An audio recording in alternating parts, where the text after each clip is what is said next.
오늘은 우리가 베드로 전서를 살펴보자 한 지가 이제 세 번째 시간인데, 어떤 분들은 우리가 베드로 전서를 하는 게 맞아 하는 분들이 있을 수 있을 것 같습니다.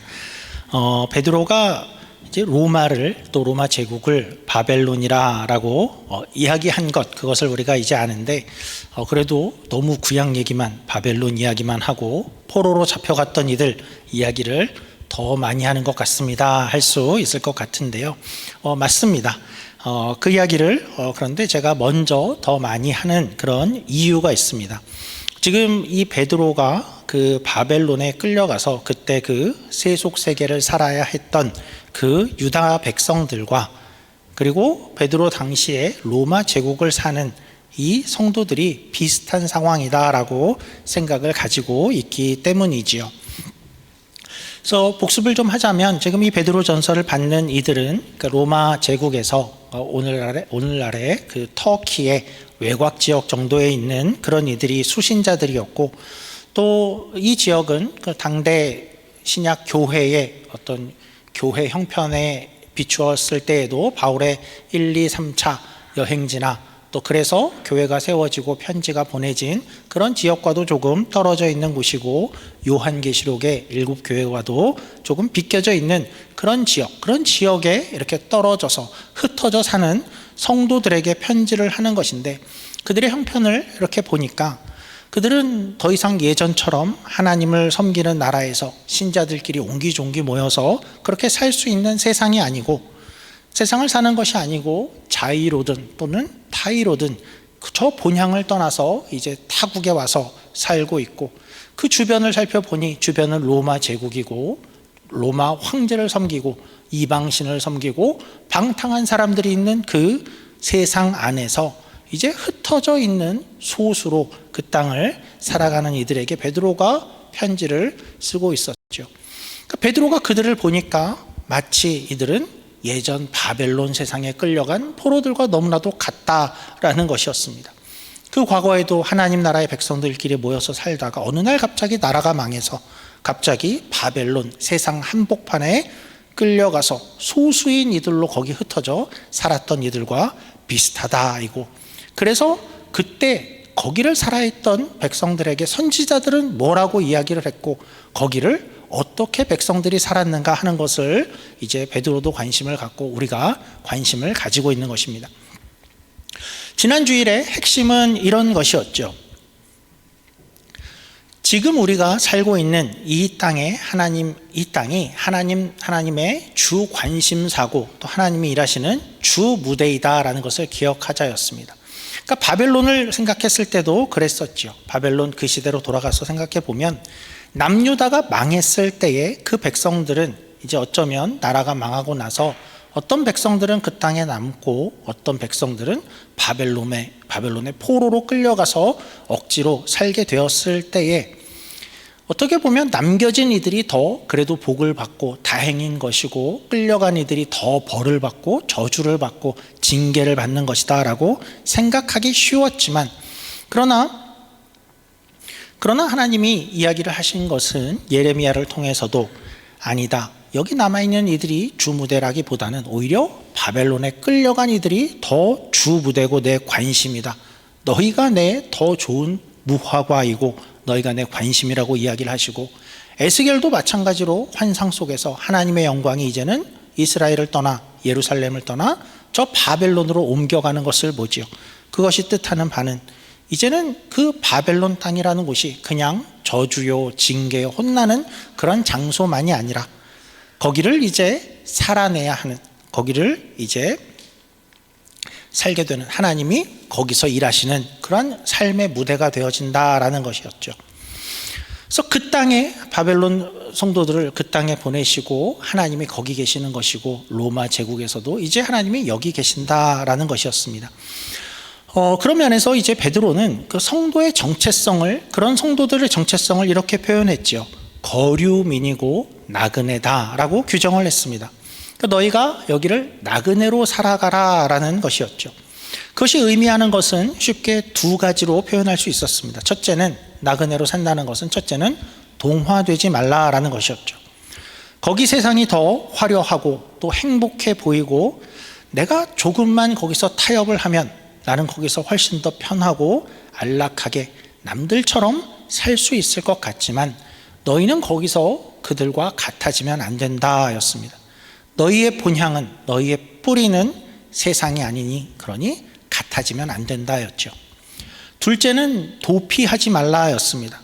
그러니까 거류민과 나그네로 살아간다라는 것은 그것은 여행객과는 다른 것이었습니다. 그러니까 여행객은 여행을 가서 뭔가가 불편하고 마음에 안 드는 것이 있고 힘든 것이 있어도 그냥 거기를 버티면 되는 것이었습니다. 빨리 시간아 지나가라. 내가 집으로 갈 날만 기다리며 여기를 버티겠다 하면 됐지만 거류민은 그렇지 않고 거기를 살아내야 했었습니다.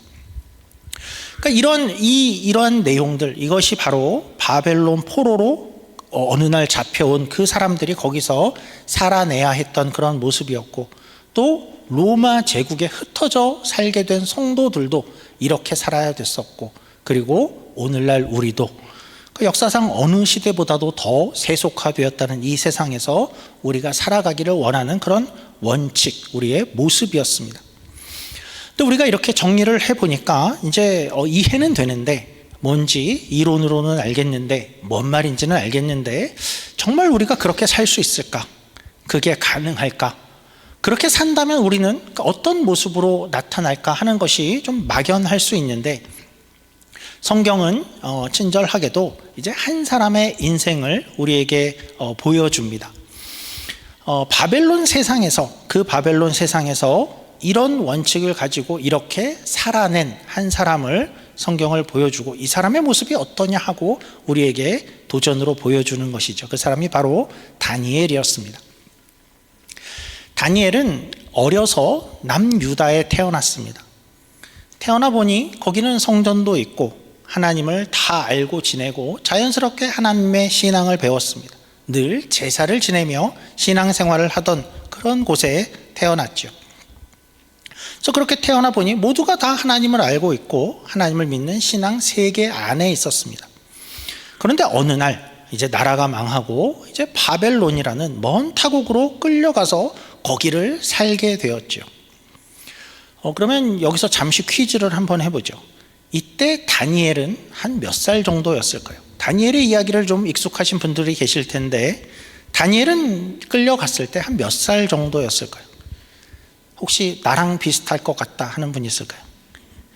아니면 나보다 다니엘이 좀 나이가 더 많았을 것이다 하는 분 있을까요? 진우는 어떨까? 진우 정도? 홍중이는 손을 들어야 될 것 같은데. 예, 다니엘은 몇 살이었을까? 약 10대 중후반 정도로 봅니다. 10대 중반, 후반 정도였을 것이라고 생각이 됩니다. 그러니까 오늘날로 우리가 비유를 해서 생각해 보자면 어느 정도일까요? 우리식으로는 이제 대학을 갈 정도의 나이 정도, 그리고 이제 본격적으로 세상에 나가서 삶을 살아야 될 그런 나이 정도의 느낌이었겠죠. 근데 그 나이쯤 돼서 그는 하나님의 백성들끼리만 살다가 이제 처음으로 세속 사회 안에 던져지게 된 것이었습니다. 거기에 가보니, 여기 와보니 바벨론은 더 휘황찬란했죠. 문화, 번영, 풍요, 강대국, 큰 물에 왔다 느낌입니다. 사람들은 다 더 좋은 것을 먹고 있고 좋은 옷을 입고 있고 뭔가 다 다른 삶을 살고 있습니다. 사실 그 다니엘과 그리고 이제 함께 등장하는 세 친구들, 다니엘과 세 친구들이 직면했던 그 바벨론 세상, 여기 와보니 이래 하는 그 느낌은 놀랍도록 우리가 지금 대하는 이 세상의 모습과 비슷하죠.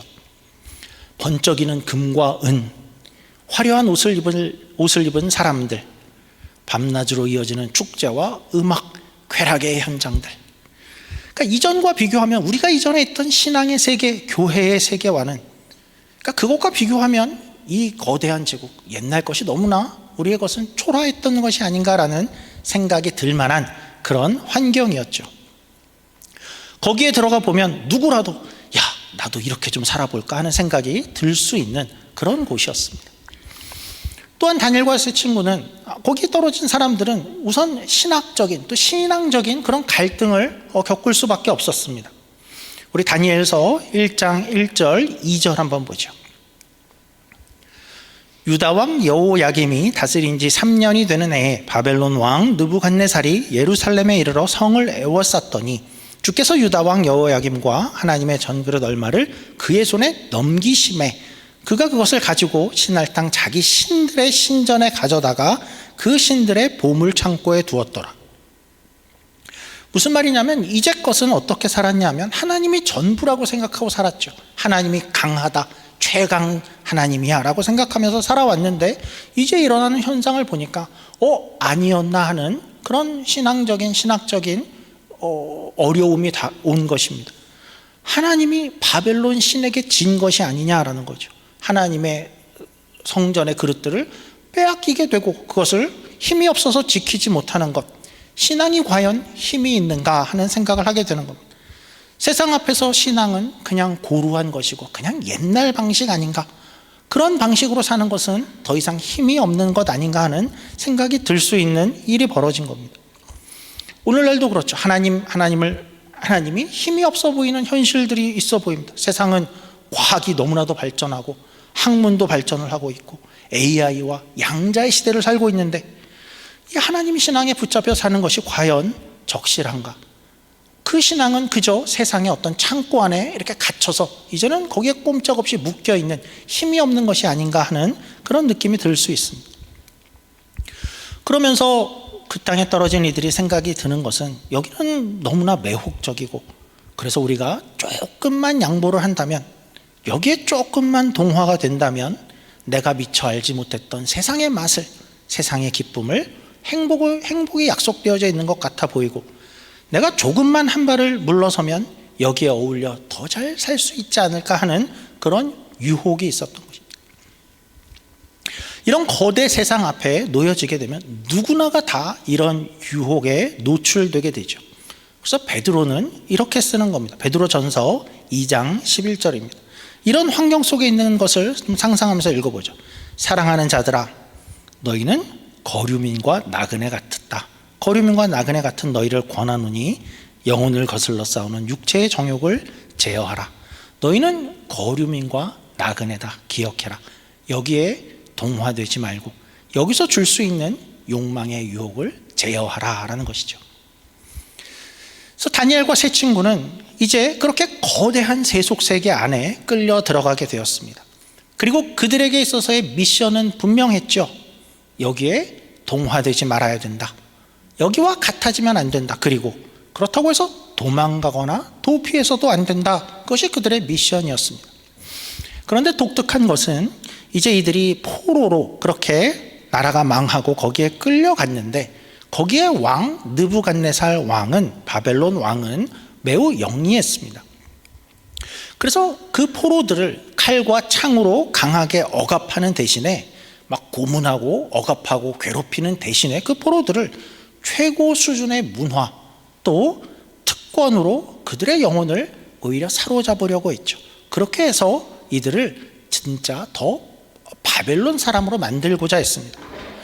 그러니까 총명한 이들을 먼저 뽑았고요. 그리고 이들을 이제 이 바벨론을 위해서 바벨론에 충성하고 기여하는 그런 인물들을 만들려고 했습니다. 요즘으로 치면 적극적 이민 정책 정도 될까요? 그러니까 나라에 공헌할 수 있는 이들을 적극 수용하자 하는 것일 것입니다.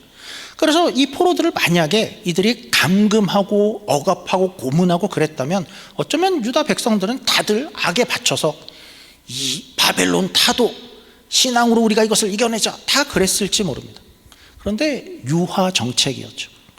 이런 뜻이었습니다. 너희는 누구나 여기서 마음만 먹으면 이 세상에서 성공할 수 있다 하죠. 우리 식으로 살고 우리 식으로 성공해라입니다. 이들을 오히려 엘리트 교육을 시켜줍니다. 다니엘서 1장 3절 4절입니다. 왕이 환관장 아스부나스에게 말하여 이스라엘 자손 중에서 왕족과 귀족 몇 사람 곧 흠이 없고 용모가 아름다우며 모든 지혜를 통찰하며 지식에 통달하며 학문에 익숙하여 왕궁에 설 만한 소년을 데려오게 하였고 그들에게 갈대아 사람의 학문과 언어를 가르치게 하였고. 근데 이 시대의 공부라는 것은 그러니까 오늘날 어떤 수학 계산이나 기술 이런 것만이 아니고 갈대아 사람의 학문이라는 것은 당시 이 바벨론 신들의 이야기, 또 점성술, 신화, 그들의 역사, 그들의 세계관, 그들의 가치관, 그래서 그 나라 사람을 만들려는 그런 학문이고 공부였죠. 그러니까 그것이 이제 그들 앞에 놓여지게 되었습니다. 그리고 공부만 아니라, 그런 기회만 준 것이 아니라 더 나아가서 먹고 살 수 있는 최적의 환경을 제공을 했습니다. 5절입니다. 또 왕이 지정하여 그들에게 왕의 음식과 그가 마시는 포도주에서 날마다 쓸 것을 주어 3년을 기르게 하였으니 그 후에 그들은 왕 앞에 서게 될 것이더라. 그러니까 최고의 고기, 최고의 포도주, 산의 진미가 제공되었다라는 거죠. 먹고 자는 문제가 없게 만들어 주겠다는 겁니다. 너희의 삶을 이 나라가 책임지겠다라는 보장이었습니다. 너희의 미래, 너희의 먹고 사는 것, 이 나라가 돌봐주겠어 하는 그런 제안이었죠. 그런데 거기에는 또 이런 요구가 있었습니다. 더나 이름을 바꾸라라는 것이었습니다. 왜 그랬을까요? 발음이 어려워서였을까요? 그러니까 이런 경우들이 종종 있죠. 저도 제 이름은 다 아시죠? 제 이름이 상욱인데 영어권에 오니까, 그러니까 여기 사람들은 제 이름을 우리식으로 제대로 발음할 수 있는 사람이 거의 없지요. 어떻게 발음하나 보면 항상 생, 욱 이렇게 합니다. 그러니까 좀 W가 세서 뭐 마치 어떤 때 듣기에는 이렇게 토하는 느낌 같이 욱 이렇게 해서 저는 별로 기분이 안 좋은데, 그래서 저도 이제 살다 보니까 이 이름을 계속 들을 수 없고 사람들도 힘들어하니까 그냥 샘이라고 불러라 이렇게 되었습니다. 그러니까 다니엘과 세 친구도 사실 그럴 수도 있죠. 야, 이상한 나라의 이름을 가져와서 뭐 이상한 이름들이 있지 않습니까? 그러지 말고 좀 편한 이름 만들어라, 이런 건가 싶었는데 우리가 자세히 보니까 그렇지가 않았습니다. 이렇게 이름을 바꾸게 되는데 그것도 완전히 거기 사람을 만들려는 의도였습니다. 우선 이름을 어떻게 바꿨나 한번 보죠. 6절, 7절입니다. 그들 가운데는 유다 자손 곧 다니엘과 하나냐와 미사엘과 아사랴가 있었더니 환관장이 그들의 이름을 고쳐 다니엘은 벨드사살이라 하고 하나냐는 사드락이라 하고 미사엘은 메삭이라 하고 아사랴는 아벳느고라 하였더라. 단지 발음을 좋게 고친 것이 아니라 우리가 자세히 들여다보니까 다니엘이라는 원래 이름의 뜻은 하나님은 나의 재판장이시다 라는 은혜로운 이름이었습니다. 근데 바뀐 이름 벨드사살은 벨신이여, 이방신이죠. 벨신이여 그의 생명을 보호하소서였습니다. 하나냐의 원래 이름은 여호와는 은혜로우시다라는 은혜로운 이름이었습니다. 근데 바뀐 이름 사드락은 달의 신의 명령이란 뜻입니다. 미사엘은 누가 하나님과 같으랴 라는 뜻이었습니다. 그런데 바뀐 이름 메삭은 누가 달의 신과 같으랴 였습니다.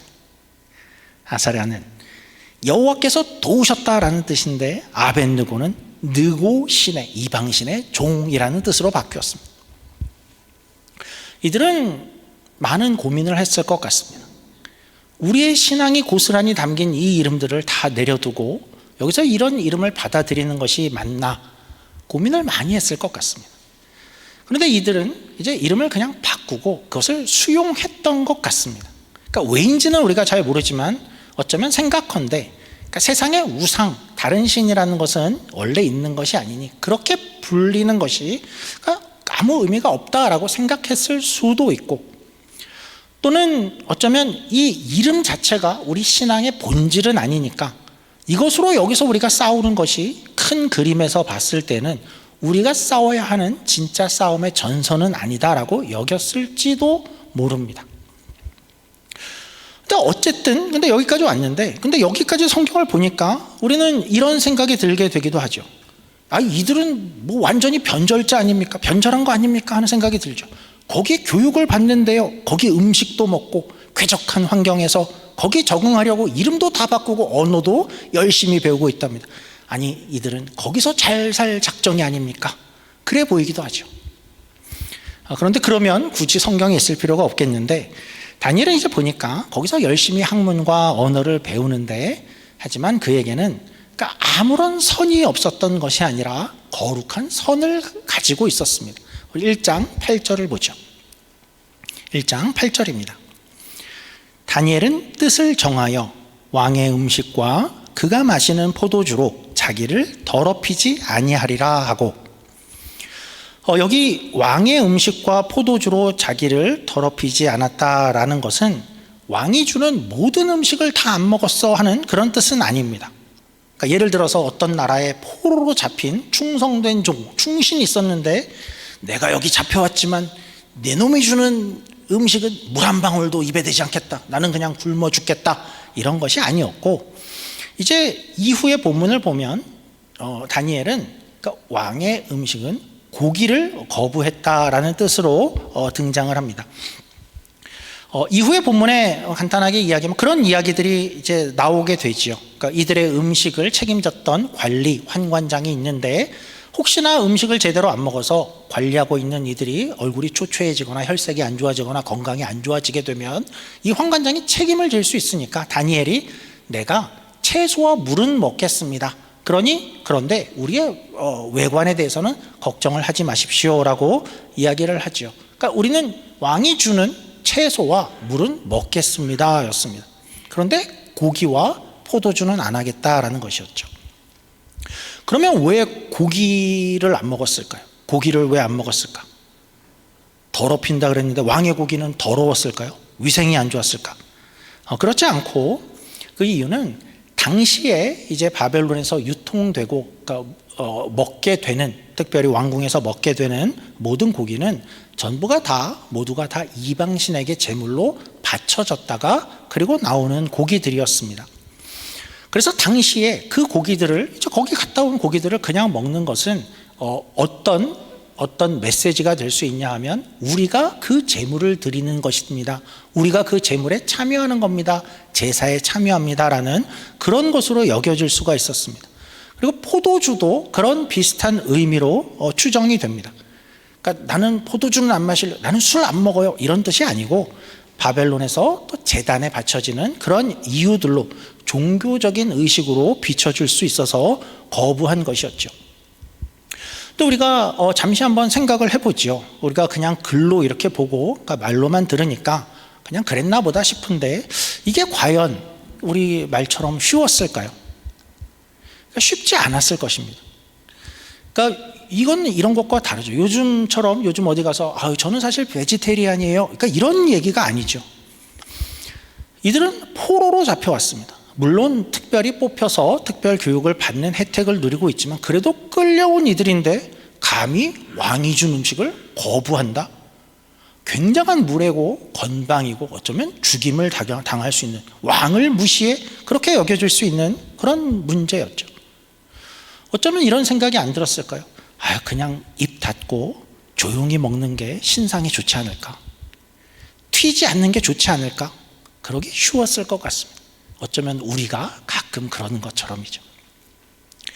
그러나 이들은 그러니까 이렇게 한 겁니다. 이 부분을 양보할 수 없는 어떤 것으로 여긴 것입니다. 그리고 담대함을 보이기로 합니다. 그들은 뜻을 정합니다. 그리고 우리는 이 선은 넘을 수 없소 하죠. 이것을 지키겠소. 우리는 이것으로 더럽힘을 당하지 않겠소라고 하죠. 자, 여기까지 우리 다니엘의 모습을 봤는데 바벨론에 온 다니엘의 모습, 전체적으로 이 모습을 한마디로 표현한다 그러면 어떻게 표현할 수 있을까요? 어떤 모습일까? 정체성은 가지고 정체성을 잃지 않고 거기를 살아내는 모습이다라고 표현할 수 있겠죠. 선지자 예레미야의 말처럼, 우리 지난주에 본 예레미야 말처럼 산 거죠. 가서 집을 짓고 밭을 갈고 애를 낳고 거기를 살아내라, 거기를 사는 겁니다. 학문을 배우고 언어를 배우고 음식을 먹고 건강을 지키며 그 안을 살아간 것이죠. 그러나 거기서 지켜야 할 어떤 선, 내가 누구인지를 규정할 수 있는 나의 선, 신앙의 선은 넘지 않는 모습을 우리가 보게 되는 거죠. 그렇다고 해서 이런 것만은 아닙니다. 거기서 단지 이것을 가지고 싸움을 하고 논쟁을 하고 크게 무슨 일을 만들자, 큰 소리로 해야 된다라는 것은 아니죠. 다니엘은 거기서 피켓을 들고 플랜카드 걸고 왕의 고기는 안 먹겠소, 머리띠를 하고 이렇게 항의를 하진 않죠. 지혜롭게 내 선을 지켜내며 살아내는 모습입니다. 이 본문을 우리가 좀 곰곰이 생각해 보면 우리는 이 하루하루를, 이 세상을 어떻게 살까를 더 고민하게 만드는 그런 본문이 되죠. 이 세상, 또 유혹들, 이 거대함, 동화의 유혹들. 그러나 여기서 내가 정체성을 잃지 않고 내가 지킬 선을 지키는, 또 내가 지켜야 될 선은 무엇인가 하는 것을 또 고민하게 되고, 이것을 어떻게 지켜야 되는 것이 지혜로운 것인가 또 생각하게 하고, 그렇게 신앙의 부분은 또 양보하지 않고 여기를 살아가게 어떻게 살 수 있을까를 생각해 하는 그런 본문이 되죠. 다니엘은 그렇게 이제 바벨론에 왔고 바벨론에 그렇게 살기를 시작을 했습니다. 그리고 나서 이후의 모습을 보니까 다니엘은 그곳에서 어떤 탁월함을 보이게 됩니다. 다니엘이 그곳에서 그래서 어떤 모습이 되었는가 하는 것을 다니엘 6장으로 확인해 보죠. 다니엘 6장 1절입니다.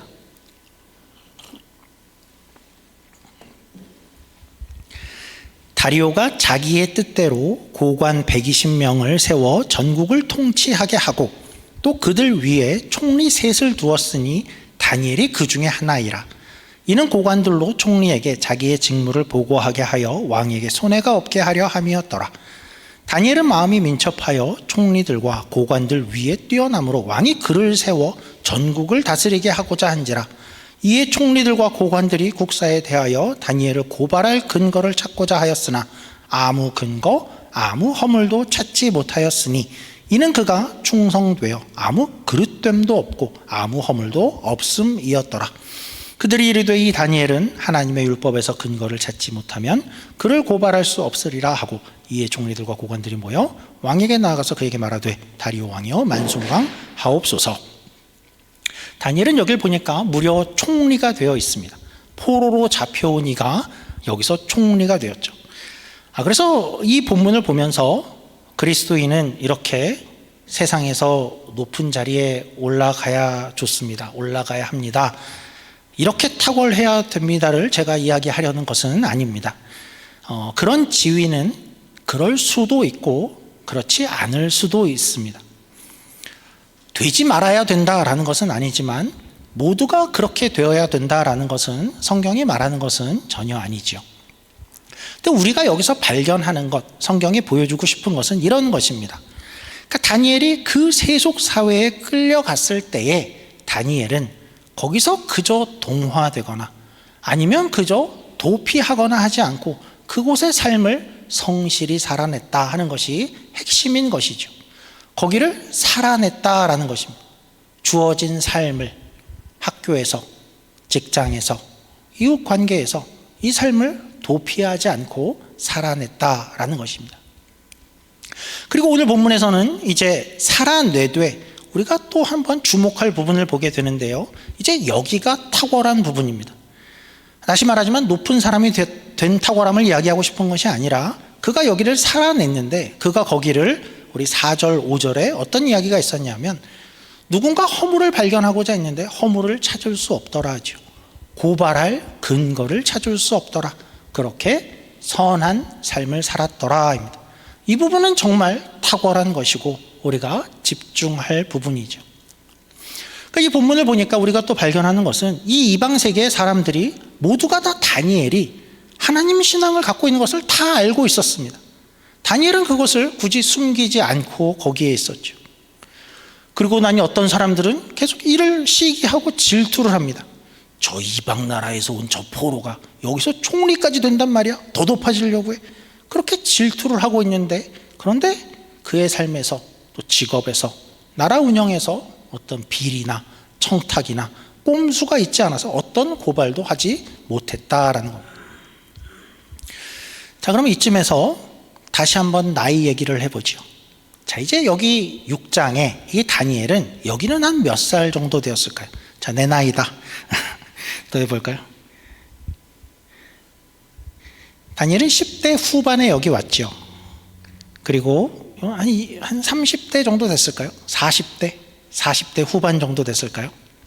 지금은 성경을 보니까 다리오 왕 시대라고 하는데요, 10대 후반에 끌려와서 바벨론을 살기 시작한 다니엘이 지금 나이가 이제 80대가 되었습니다. 시간이 참 빠르지요. 나라도 바벨론이 망하고 이제 페르시아가 들어섰습니다. 그러니까 지금 다니엘은 긴 인생을 다 거기서 살고 80대가 된 것입니다. 좀 상상이 되십니까? 우리가 발견하는 것은 어떤 겁니까? 다니엘은 10대부터 80대까지 여전히 같은 모습으로 여기를 살아냈더라인 것이죠. 여전히 그 세속세계 안에서 탁월함과 성실함으로 선한 삶으로 평생을 산 모습인 것입니다. 이렇게 살자 또 시기하는 이들이 있습니다. 여전히 80대가 되었는데 옆에서 시기하는 사람들이 있습니다. 그래서 6장에 이어지는 본문은 이런 이야기들이 이어지죠. 페르시아의 고관들이 다니엘을 또 시기합니다. 그래서 다니엘을 타겟으로 해서 갑자기 법을 하나 만들어냅니다. 일명 다니엘 무너뜨리기 법입니다. 다니엘을 타겟으로 한 법이죠. 이제부터 30일간은 왕에게 말고는 기도를 할 수 없게 한다라는 법을 만들게 됩니다. 다니엘은 어떻게 할까요? 10절입니다. 다니엘이 이 조서에 왕의 도장이 찍힌 것을 알고도 자기 집에 돌아가서는 윗방에 올라가 예루살렘을 향한 창문을 열고 전에 하던 대로 하루 3번씩 무릎을 꿇고 기도하며 그의 하나님께 감사하였더라. 그의 삶의 모습이 좀 그려지지요. 그는 이렇게 산 겁니다. 그리고 그는 바벨론에 와서 살면서 이제는 총리가 되고, 총리가 되었을 때 이 바벨론 망해라, 페르시아 망해라 이렇게 살지 않죠. 거기서 주어진 일을 했습니다. 해야 될 일을 하고 있습니다. 그러나 여전히 80대까지도 꾸준히 신앙의 선, 자기가 지켜야 될 거룩한 선을 양보하지 않고 있죠. 기도뿐만 아니라 그는 일반 모든 삶에서 흠잡을 것이 없이 공직에서도 정직하게 살아온 것이죠. 주변 다른 이들은 비방하고 싶고 저를 무너뜨리고 싶고 시기하고 질투하지만 그러나 흠을 잡을 수 없었다라고 하는 것입니다. 그러니까 베드로는 이 상황을, 그러니까 이런 바벨론에서의 다니엘의 모습을 생각했을까요? 이제 이교도들 사이에서 로마 제국을 사는 사람들에게 이런 이야기를 하죠. 우리 베드로전서 2장 12절입니다. 이교도들 사이에서 로마 제국에서 어떻게 살 것인가? 너희도 그렇게 살아라. 마치 다니엘처럼 살아라 하는 것 같은데요. 이렇게 이야기합니다. 너희가 이방인 중에서, 로마 제국 안에 있죠, 행실을 선하게 가져 너희를 악행한다고 비방하는 자들로 하여금 너희 선한 일을 보고 오시는 날에 하나님께 영광을 돌리게 하려 함이라. 이것이 우리 삶의 어떤 원칙이 될 수 있으면 좋을 것 같습니다. 말씀을 정리하면서 다니엘의 인생을 간단하게 다시 한번 좀 생각하면서 말씀을 마치죠. 안정적인 남유다의 삶, 하나님 나라에서 살던, 그 신앙의 사회에서 살던 다니엘이 어린 나이에 이민, 유배, 포로로 잡혀와서 세속의 사회에 떨어졌습니다. 신앙이 흔들릴 수 있는 많은 유혹들이 있었죠. 그런데 그는 거기서 뜻을 정했다라고 합니다. 그리고 그것을 평생을 지켜냅니다. 80대가 되어서까지 그를 향한 비방과 조롱, 모함이 있지만 자신이 가진 것을 끝까지 지키되 그 삶을 흠없이 정직하게 살아낸 모습이죠. 동화되지 않았고 도피하지 않았고 거룩한 선을 거기서 지켜낸 것입니다. 우리는 어떻게 살아야 될까요? 우리 삶에 적용하면 우리는 어떤 모습으로 드러나게 될까요? 우리가 깊이 생각해 볼 그런 본문 모습인 것입니다. 같이 기도하겠습니다. 하나님 아버지 감사합니다. 우리가 이 세상을 성도로 어떻게 살까 할 때에 다니엘의 모습을 우리가 잠시 살펴보았습니다. 다니엘이 모든 것을 다 잘했다, 정답이다 하는 것은 아닐지 모릅니다. 그는 어쩌면 이름을 끝까지 고수했어야 될지 모르고 어쩌면 다른 것은 다른 방법으로 했을지도 모르겠습니다. 그러나 우리가 발견한 것은 그는 그 세상에 그저 동화되지 않았고 그는 그 세상을 도피하지 않았으며 그는 선한 모습으로 그 삶을 끝까지 자기가 지켜야 될 거룩한 선을 정하고 뜻을 정하고 그 삶을 80대까지 살아냈다라는 것을 우리가 기억하게 됩니다. 우리 삶도 그럴 수 있기를 원합니다. 우리가 우리의 삶 속에서 뜻을 정하게 하시고 거룩한 선을 정하게 하시고 그 원칙과 신앙을 우리 삶이 닿을 때까지 지켜나갈 수 있는 이 세상 속에서 그 삶을 살아내는 우리 모두가 되기를 주님의 이름으로 예수님의 이름으로 기도드립니다. 아멘.